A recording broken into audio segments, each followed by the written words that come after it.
Super creamy, cheesy and tasty white sauce pasta ఇంట్లోనే ఎలా prepare చేయాలో చూద్దాం.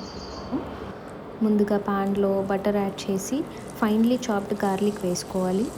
గార్లిక్ స్మెల్ వచ్చాక వెజ్జెస్ యాడ్ చేయండి. నేను capsicum and sweet corn use చేస్తున్నాను. మీ ఇష్టమైన వెజ్జెస్ యాడ్ చేసుకోవచ్చు. వీటిని హై ఫ్లేమ్లో లైట్గా సాట్ చేసి పక్కన పెట్టుకోవాలి. ఇప్పుడు అదే ప్యాన్లో మళ్ళీ కొంచెం బటర్ యాడ్ చేసి 1 స్పూన్ మైదా వేసుకొని రా స్మెల్ పోయే వరకు మిక్స్ చేయండి. తర్వాత స్లోగా 1/2 కప్ మిల్క్ యాడ్ చేస్తూ కంటిన్యూస్లీ మిక్స్ చేయాలి.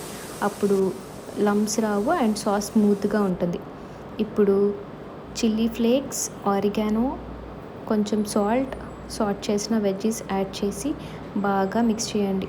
సాస్ క్రీమీ టెక్స్చర్ వచ్చినాక బాయిల్డ్ పాస్తా యాడ్ చేయండి. ఫైనల్గా చీజ్ యాడ్ చేస్తే పాస్తా సూపర్ క్రీమీ అండ్ చీజీగా వస్తుంది. Just look at this restaurant style pasta. మీరు కూడా ట్రై చేసి ఎలా ఉందో కామెంట్ చేయండి. అండ్ ఇలాంటి ఈజీ రెసిపీస్ కోసం సబ్స్క్రైబ్ చేయండి. Thank you.